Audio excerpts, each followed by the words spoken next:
Good morning, everyone. Welcome to Unity Spiritual Center this morning. We just want to say welcome to everyone that's joining us on live stream, which I'm assuming is much more than in person today. The roads are a little bit harrowing, so all of us got here a little late, so bear with us. They say to sing is to pray twice, so we encourage you to sing with us and ask you to leave the world outside these doors and allow this hour to connect with this greater power, this greater love we call God, Source, Spirit, whatever makes you feel held and connected and divinely guided. And I'm joined with Norma, the Minister of Music, and Ashvata is our new piano player here at Unity of Boulder. So we're breaking her in a little bit rough today because we're really breaking her in this morning. Is almost mean, but thank you for bearing with us today. And thank you, Louis, for being here as well. Okay, here we go. All right, here we go. Just the first note. This is a call and response, so we call and we sing it, and then you respond. Okay. Speak with the mouth of God. Speak with the mouth of God. Love with the heart of God. Love with the heart of God. Walk with the feet of God. Walk with the feet of God. Sing with the voice of God. Sing with the voice of God. Live in heaven, here and now. Live in heaven, here and now. Live in heaven, here and now. Live in heaven, here and now.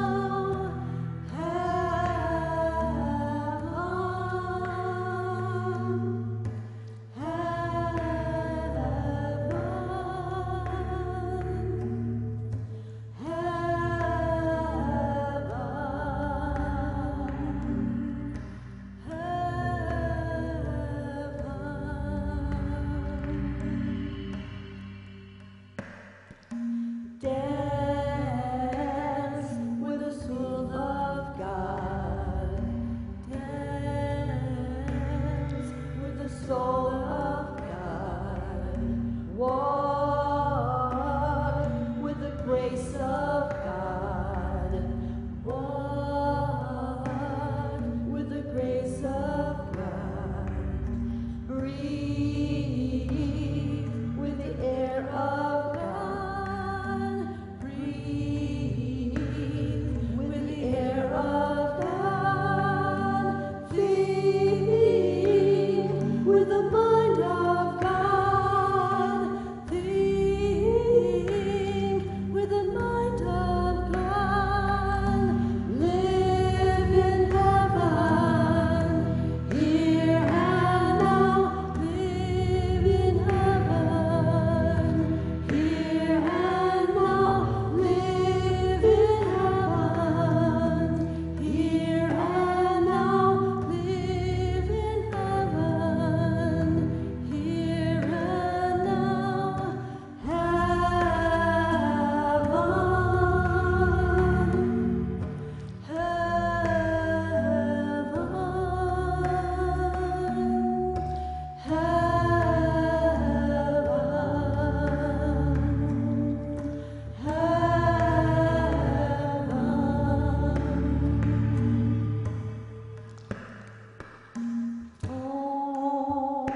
Good morning, everyone.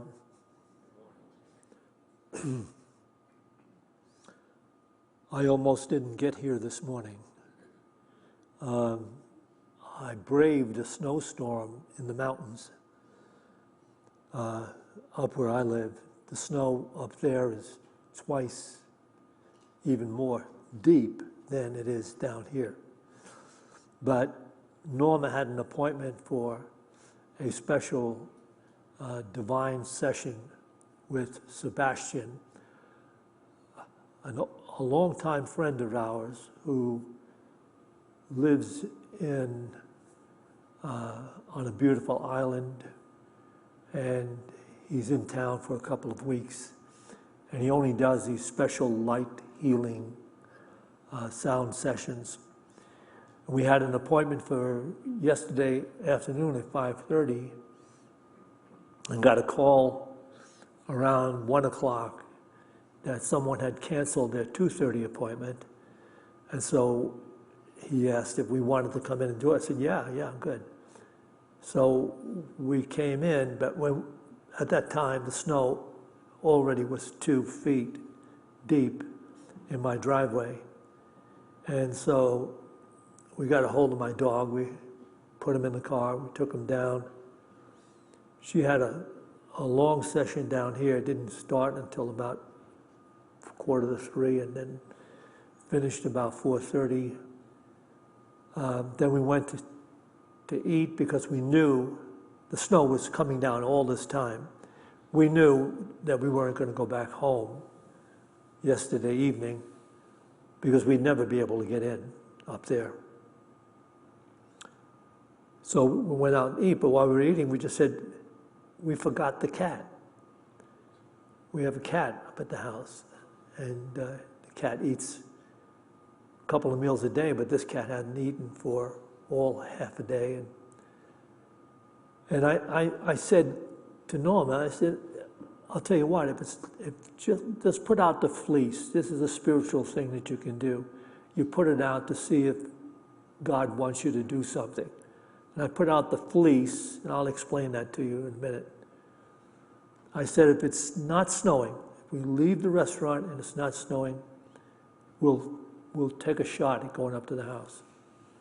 And it stopped snowing. There was no snow. So I figured that was a sign, and we started up toward the house. But as soon as we got below on 9th Street and we're heading up the canyon, it's snowing again. So we kept going. And as it turned out, I got stuck about 100 yards from my house and almost went off the side of an embankment. It would have been the end of it. We were rolled and everything else. But I was stuck there, high-centered. The snow was all around my car. Couldn't get it to move with it. And so we got out of the car and we walked to the house. And then this morning, I'm thinking, my car's in the way. The plows that come up at first light, they're not going to be able to get through. So I had to go out and dig out my car. Anyway, I got here about 15 minutes ago. But don't I look good for it? I mean, honestly, I'm not frazzled. Look, I'm so calm, it's peace. This is the kind of stuff I teach. Get inside this stuff. So we got down. But the talk I wanted to give would have required a couple of changes in the PowerPoints. It's another thing that I'm under restraint on Thursday morning. The people that do the advertising for our services absolutely have to have the blurb of what you're going to be talking about. And sometimes, most of the time, it just doesn't come until quite often Sunday morning, the Spirit comes through and says, this is what's going on. So what you're getting here now is whatever is here for you to get. I started this whole idea because I worked for a time on Madison Avenue as a copywriter for this company on Madison Avenue. And we would have to write copy for everything that came in, and quite often we'd have people coming in and demonstrating different packaging that they're going to use for a new product and things like that. And I remember I also worked in a, long before that, in a soap and margarine factory where they made Tide. Now you gotta understand something. When I was on Madison Avenue, this is 15 years later, they would give you, say, okay, this is the product, or they say this is an already going product. But this product, Tide, you have to have in your copy, it has to be new and improved. So you write the copy, new and improved. But Tide has been around for 40, 50 years, I think, maybe even more. And every time they put it out, it says new and improved on the box. Let me tell you something. If Tide was improved as often as the times they put new and improved on that box, you would not even have to open the box. Just carry it into your house, and all of your clothes would have been cleaned and pressed right where they are. There's no way you could have improved it. And I know because when I worked in the factory, in the soap factory, they would do the same thing on those soap products, Oxidol, new and improved, new ingredients, new Oxidol, new this. And I know we were putting the same soap in we did a month ago. So I was going to talk about packaging today, but because it's an important element in our lives, we are all, whether we know it or not, conditioned to really be involved in our own personal packaging. In other words, the appearance of us, how we look every day in our Western culture is so important.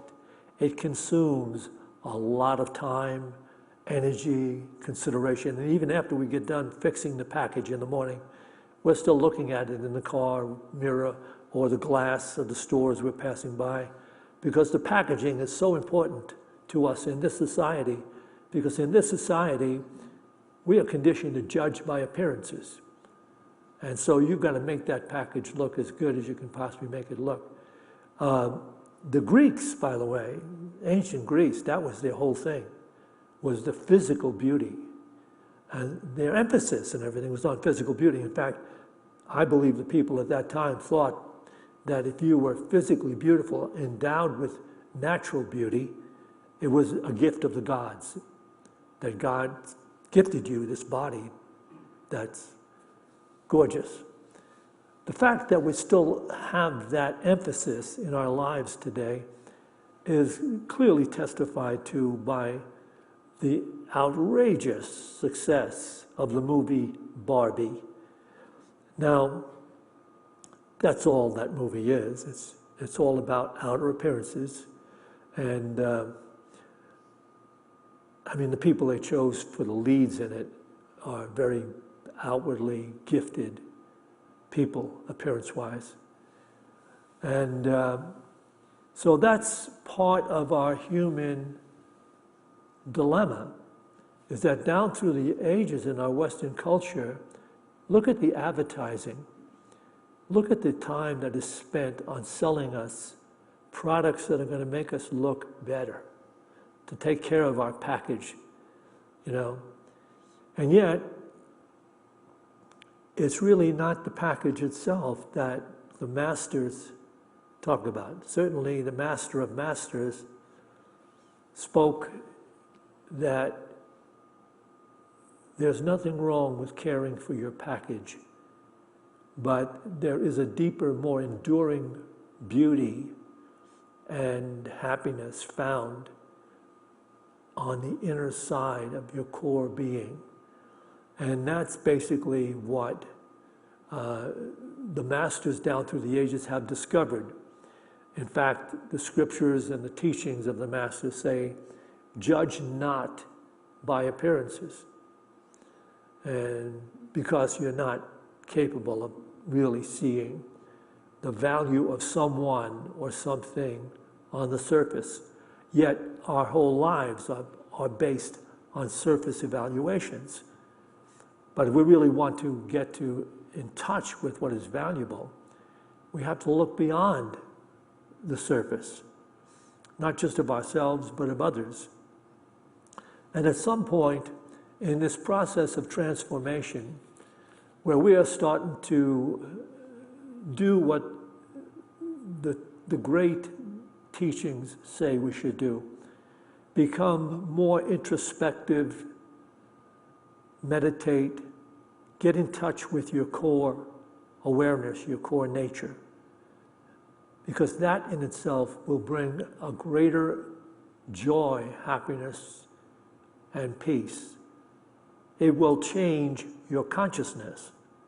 It will move you from the emphasis that you're giving to outward appearances to the inner divine consciousness of your soul, which is divine in nature.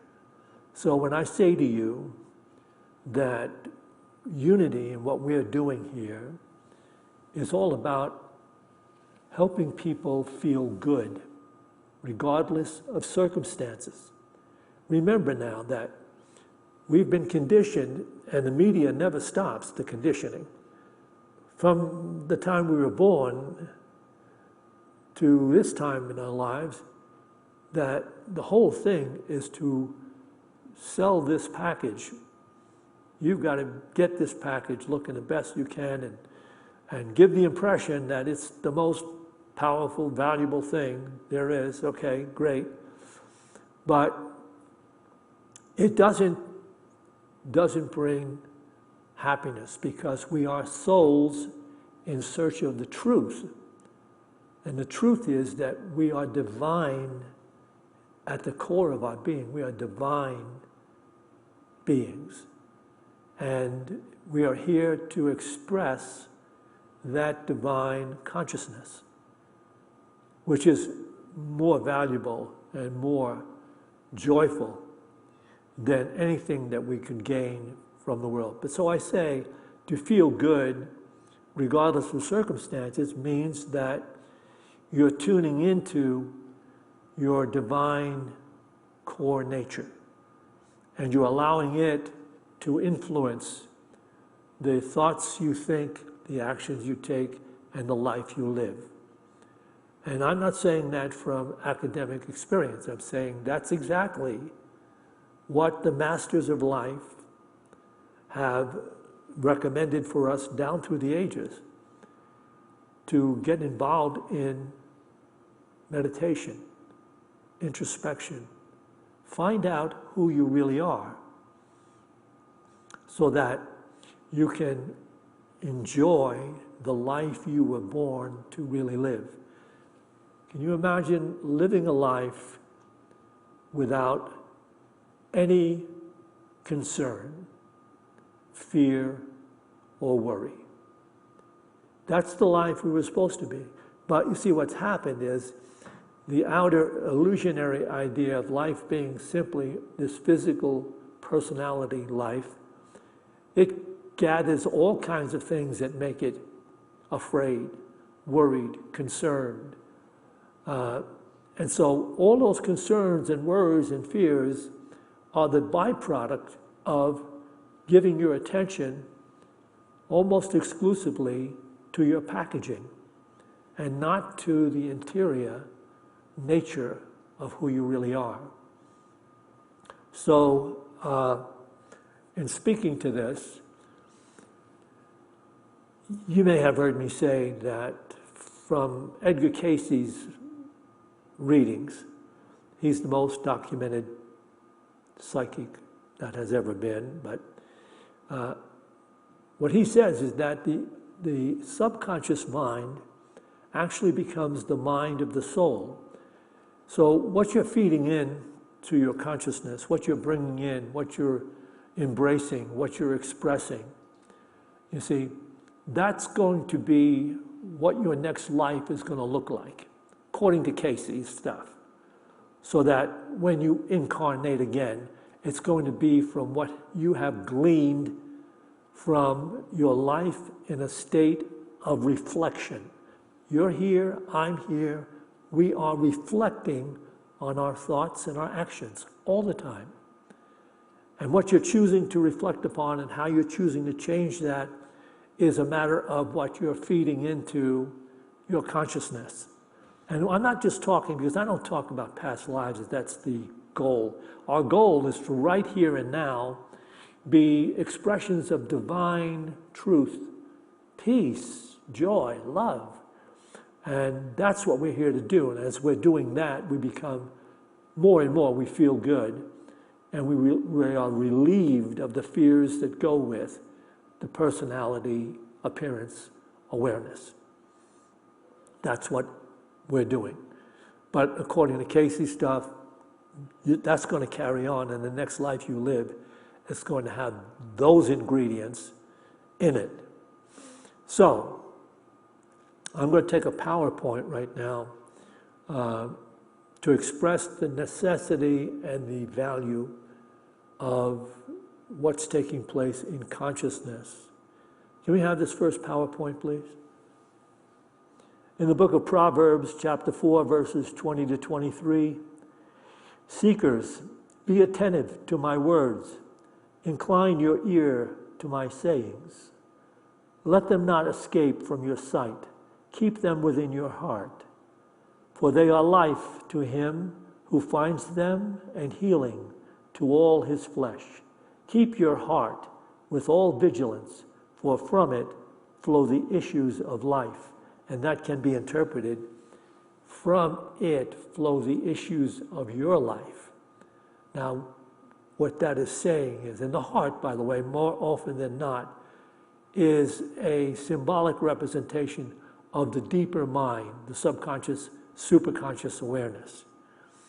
So it's saying to you, be aware of what you are embracing in your consciousness, for out of it are the issues of your life, right here and now. It's affecting the life you are living. For what is coming out and through you is being reflected back to you in your relationships, in your circumstances, and the conditions of the world in which you find yourself. I know that's a big step away from the way the world thinks, the way we were trained to think. But that is the truth that brings us into the consciousness that we were born to live in and from. So it's saying to keep your consciousness, so be careful about what you deeply believe and what you're giving credence to, because it's being reflected back at you in life. You say, well, no. You keep thinking, if you're living in the world still, and some of you are not, that the circumstances and the conditions that are coming at you from the world determine how you're going to feel or how you're going to react. That's not mastery. That's not mastery at all. That's all the world is doing. People out there in the illusion-driven world keep reacting to and being tossed to and fro by the changing circumstances they see around them. They have no inclination that they are implicit upon the circumstances they're looking at. This is the whole shift in consciousness that we have to kind of take on and work through to discover our reality and how to live effectively, beautifully, and joyfully. So this is absolutely true. And again, the heart is the deeper consciousness.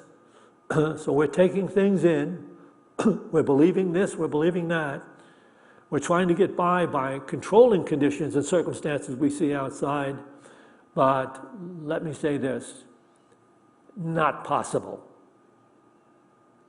That is the deception. So, let me then share with you the master of masters relating to this truth. Can we have the next PowerPoint, please?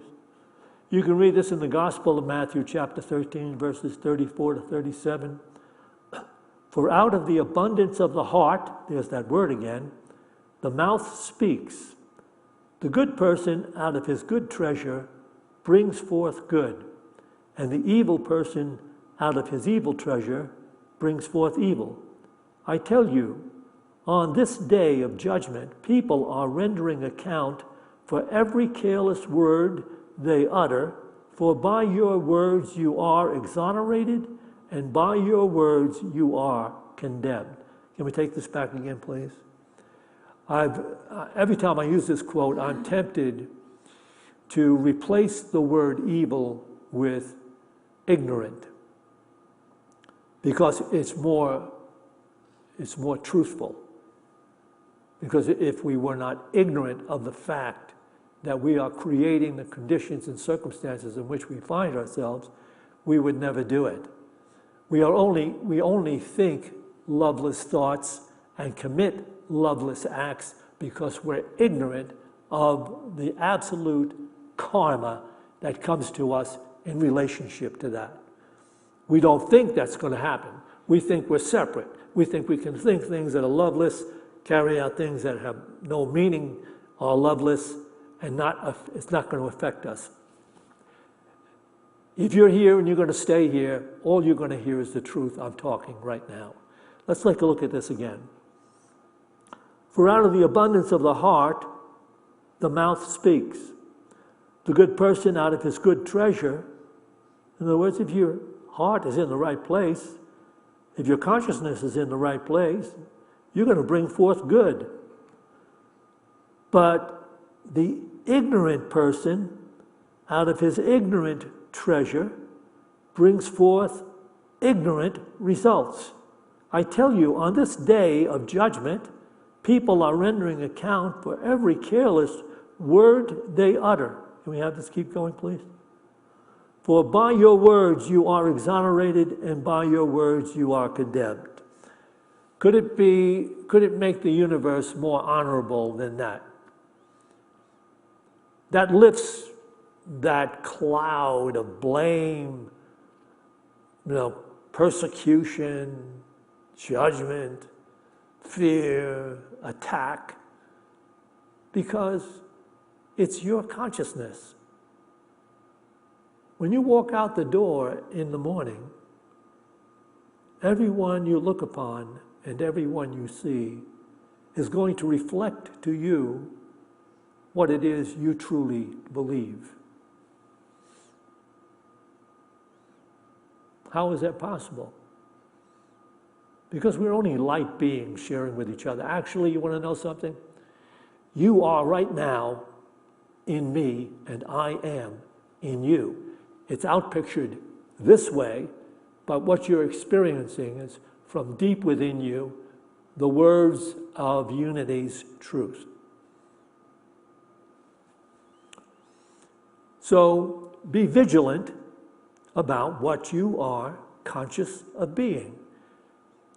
And you can remove yourself from the blame and the shame and the guilt by simply being consciously aware not to entertain negative, damning, fear-driven thoughts.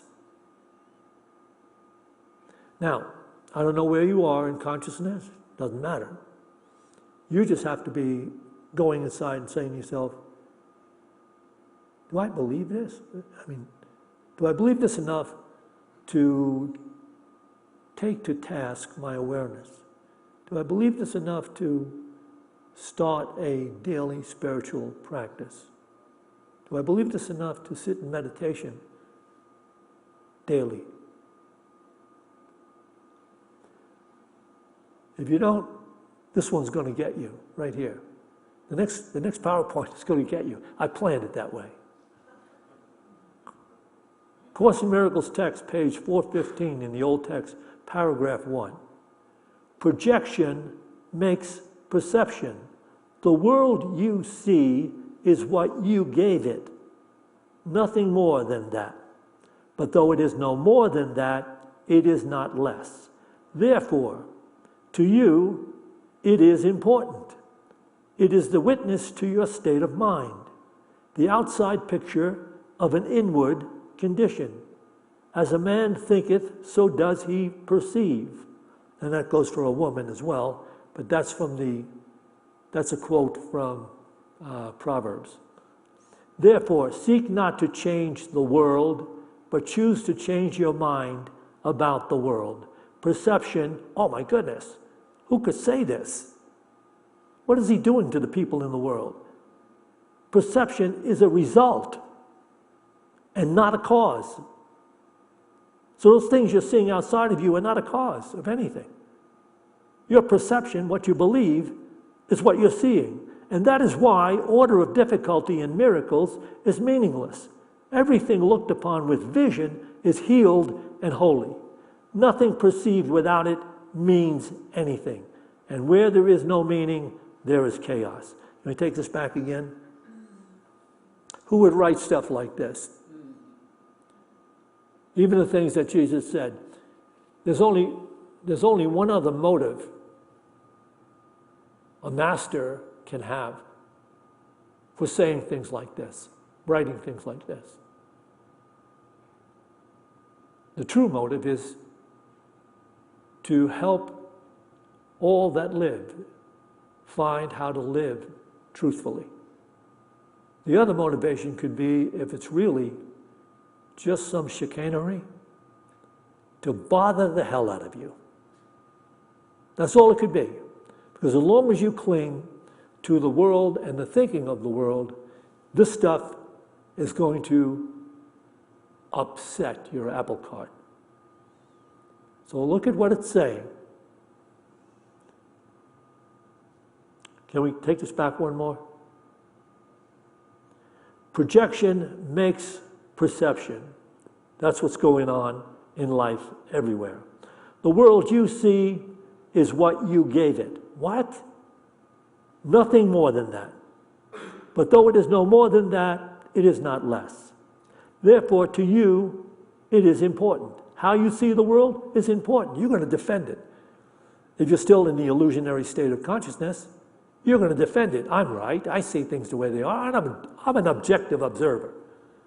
I'm a really good person. I see things the way they are. Now, don't give me your side of the story or the picture. This is what it's about. It's important to you to defend your projection because you think it's the reality. And in fact, it is not. But though it is no more than that, it is not less. Therefore, to you, it is important. That world you see, it is the witness to your state of mind. That's all it is. It's an outside picture of an inward condition. As a person thinks, so does he or she perceive. Therefore, seek not to change the world with arms and power and protest, whatever. That's not going to do it for you. But choose to change your mind about the world. Perception is a result and not a cause. And that is why order of difficulty in miracles is meaningless. Everything looked upon with vision is healed and holy. Nothing perceived without vision means anything. And where there is no meaning, there is chaos.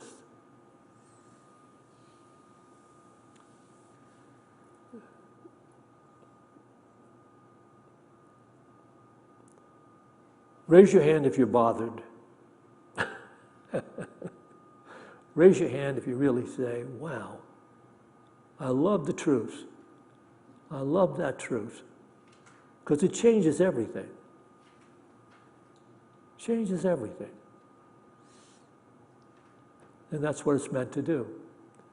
Because to change everything, it changes you. So we're going to meditate together. You begin by taking a couple of deep breaths.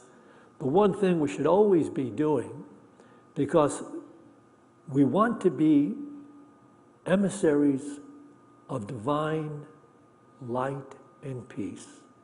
We want to be always bestowing peace. And it starts with ourselves.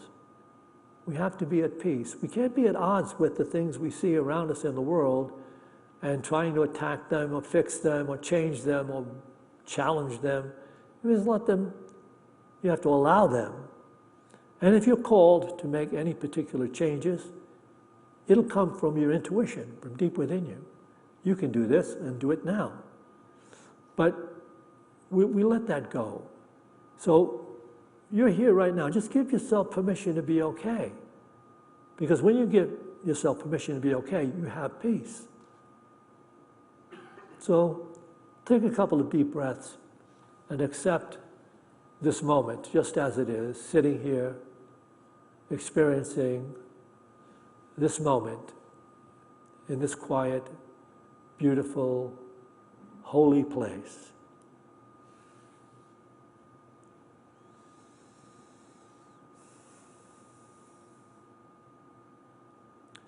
And you can begin to allow the mind to rest.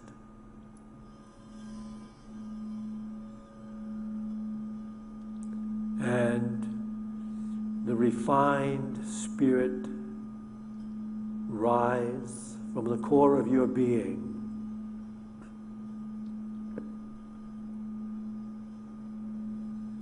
As you give the mind a message of truth, a mantra, a prayer, then the general thinking begins to subside, and the spirit that brings peace of mind, insight, and joy rises. So gently bring your mind to this ideal.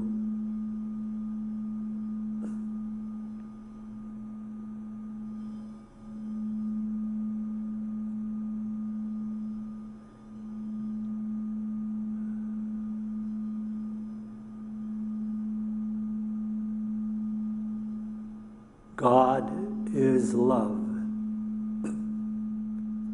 Love is life. I am God's life. I am. I am. God is love. Love is life. I am God's life. I am. I am. I am. God is love. God is life. I am God's life. I am. I am. I am. Breathing in the I, breathing out the am. I am. I am. I am.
as we go forth from this meditation to those places we occupy in time and space. Let us go forth to occupy them better. For this opportunity in every moment, we give thanks. And to this we say, Amen.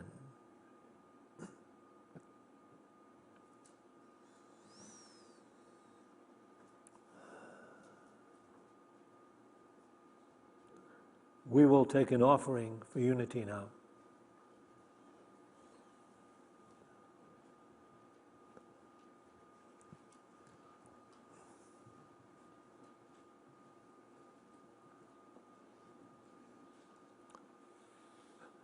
Those of you that are watching online, you can make a dedication to make a donation. I know it's a little extra work, but we have ways to do it now by just photographing the QR code or tuning into the different ways under which it says donate. But please do make a donation to Unity of Boulder. And as we bring these donations into our hands, into our minds, let's bless them with this offering prayer. Divine love, through me, blesses and multiplies all that I have, all that I give, and all that I receive, because I give. And so it is. Amen. Only believe, love heals, love, pure love, heals. Only believe,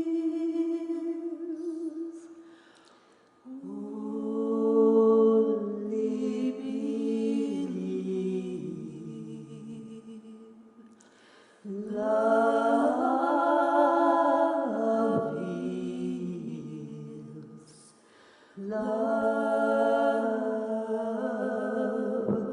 pure love, heals.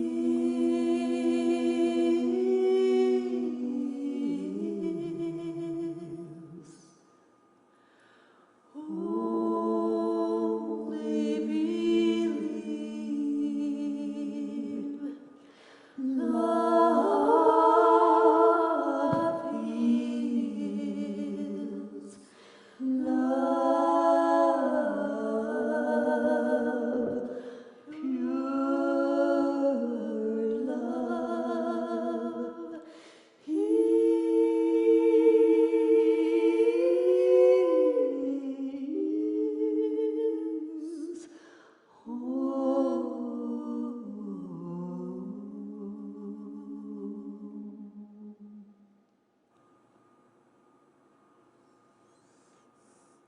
Join me now, please. We dedicate this tithe to the will and the work of the Spirit of truth and to the victory of the Spirit of truth. Amen.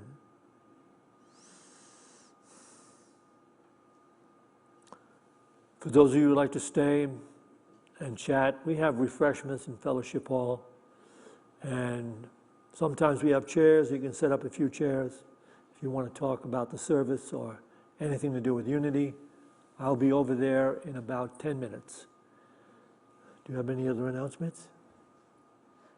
The bookstore is open. The incredible Actually, we gifts. do have one announcement. We have Sebastian Watts in town right now from Costa Rica, and he's doing healing work on people that really want to help. If you want to get aligned and get into a higher consciousness and you're feeling blocked in your life, we had a cancellation today at 1 o'clock. It's $130 for 72 minutes. I had my session on Friday. I cannot tell you the transformative experience I've had. So if you're feeling like you'd like to experience it, this man has had abilities all of his life. I've known him since he's 20 years old. He's now in his 50s. Amazing. So if you want to sign up for that, you can sign up in the bookstore today. All right. To all of you, have a beautiful day.